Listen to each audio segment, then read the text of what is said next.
بسم اللہ الرحمن الرحیم، السلام علیکم۔ میرا نام ڈاکٹر اسد محمود۔ آج میں ایسی کہانی شیئر کر رہا ہوں جو ان لوگوں کے لیے جو دجالی پرفتن دور میں اللہ کی وحدانیت اور اسلام کی حقانیت پر یقین رکھتے ہیں۔ اور اس ویڈیو کے ساتھ ساتھ میں یہ شیئر کرنا چاہتا ہوں کہ میرا تعلق نہ کسی سیاسی پارٹی کے ساتھ ہے، نہ کسی انفرادی طور پر کسی شخصیت کے ساتھ میرا تعلق ہے۔ میرا تعلق صرف اور صرف دین اسلام کی سربلندی کے ساتھ ہے۔ جو کوئی بھی اسلام کی سربلندی کے لیے ذرا سا بھی کام کرے گا اس دجالی پرفتن دور میں، ہم اس کے غلام ہوں گے۔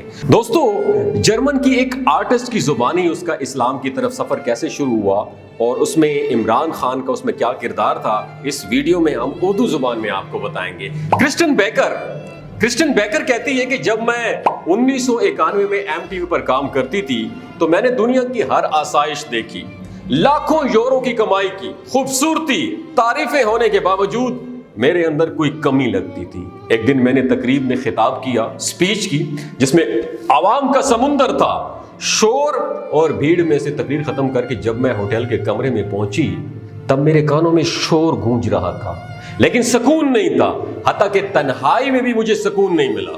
میں ڈپریشن کا شکار تھی۔ میں گھبرا کر باہر گئی اور وہاں میں نے کیا کیا، اس دن میں نے تلاش شروع کر دی کہ آخر وہ کون سی چیز ہے جس کی میرے اندر کمی ہے۔ تب میری ملاقات کچھ انڈین اور پاکستانیوں سے ہوئی۔ وہاں عمران خان بھی موجود تھے۔ میں نے اپنے دوستوں سے اپنی پریشانی کا ذکر کیا تو ان سب نے عمران خان کی طرف مجھے پوائنٹ آؤٹ کیا، عمران خان کو پوائنٹ آؤٹ کیا، اشارہ کیا کہ یہ بڑا فلسفی انسان ہے، یہ بڑا فلسفی ہے۔ تب عمران خان کو کرسٹن بیکر کہتی ہے کہ میں جانتی بھی نہیں تھی۔ انہوں نے کہا کہ چلو ذرا باہر چلتے ہیں، آؤٹنگ پہ چلتے ہیں، لیکن شرط یہ ہے کرسٹن بیکر کہ تم ایک لانگ کوٹ پہنو گی۔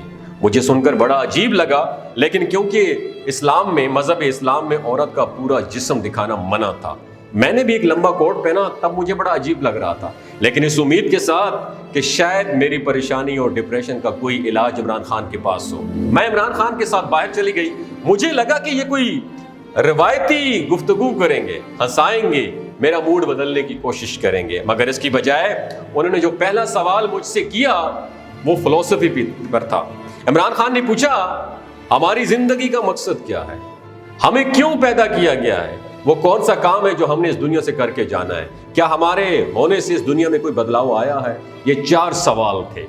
پھر انہوں نے روحانیت کی بات کی کہ اللہ کون ہے، اللہ ہم سے کیا چاہتا ہے، وغیرہ وغیرہ۔ پھر عیسائیوں اور مسلمانوں میں فرق پہ بات کی۔ وہ بتاتی ہیں کہ مجھے پتہ نہیں چلا کہ یہی تو وہ سوالات تھے، یہی تو وہ خاموشی تھی، یہی تو وہ بے چینی تھی، وہ اضطراب تھا۔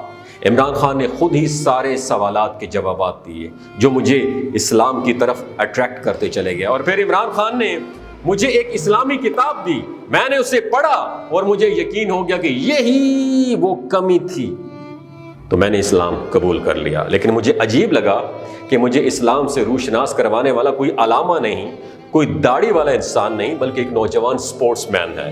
اسلام قبول کرنے کے بعد میں نے عمران خان سے رابطہ کیا اور ان کو بتایا کہ میں نے اسلام قبول کر لیا ہے۔ تو عمران خان نے مجھے پاکستان آنے کی دعوت دی۔ میں پاکستان گئی، وہاں خوبصورت پہاڑ، جنگلات اور قدرتی حسین وادیاں دیکھ کے مجھے اسلام اور وہاں کے کلچر سے محبت ہو گئی۔ آج یہاں میں امریکہ میں کھڑے ہو کر میں آپ ہزاروں لوگوں کو یہ جو اسلام کا درس اور اسلام کی تعلیم دے رہی ہوں، اس کا کریڈٹ اس نوجوان کرکٹر عمران خان کو جاتا ہے۔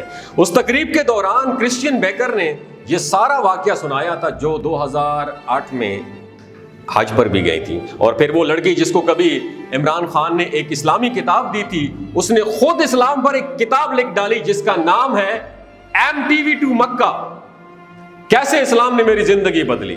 پھر یہ خبر بھی سنی تھی کہ کرسٹن بیکر نے عمران خان سے شادی کی خواہش بھی ظاہر کی تھی کہ وہ عمران خان سے شادی کر کے سکردو میں گھر بنا کر وہاں رہنا چاہتی ہیں، مگر کپتان نے شادی کی آفر نہیں مانی۔ اس بات میں کتنی سچائی ہے دوستو یہ تو ہم نہیں جانتے، لیکن خبریں ضرور گردش کر رہی تھیں۔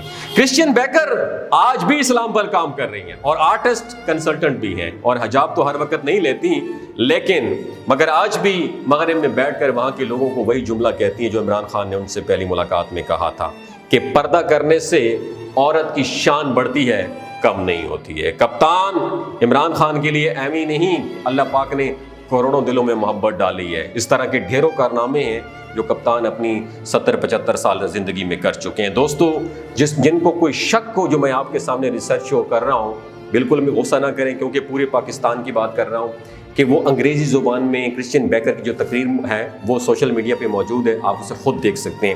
ہمارا کسی پارٹی کے ساتھ تعلق نہیں ہے، ہمارا کسی فرقے کے ساتھ ہم بات نہیں کریں گے، ہم صرف یہاں پہ یہ بات کریں گے اسلام کی سربلندی کے لیے۔ نبی کریم صلی اللہ علیہ وآلہ وسلم ہمارا نبی، ہمارا جو دین اسلام ہے، اس پرفتن دور میں کوئی بھی اس کے اوپر بات کرے گا، ہم اس کو ضرور پروموٹ کریں گے۔ اگر آپ کو یہ ویڈیو اچھی لگی ہو صرف دین اسلام کی خاطر، اللہ کی وحدانیت اور اسلام کی حقانیت کے بارے میں، تو اس کو ضرور شیئر کیجیے گا۔ ہو سکتا ہے اس دجالی پرفتن دور میں انگریزوں کو اور یہودیوں کو یہ بات ان کے دل پہ لگے، اور آپ کی ایک شیئر کرنے سے اللہ تعالیٰ کسی کی زندگی اور اس کا دل بدل دے۔ بہت شکریہ۔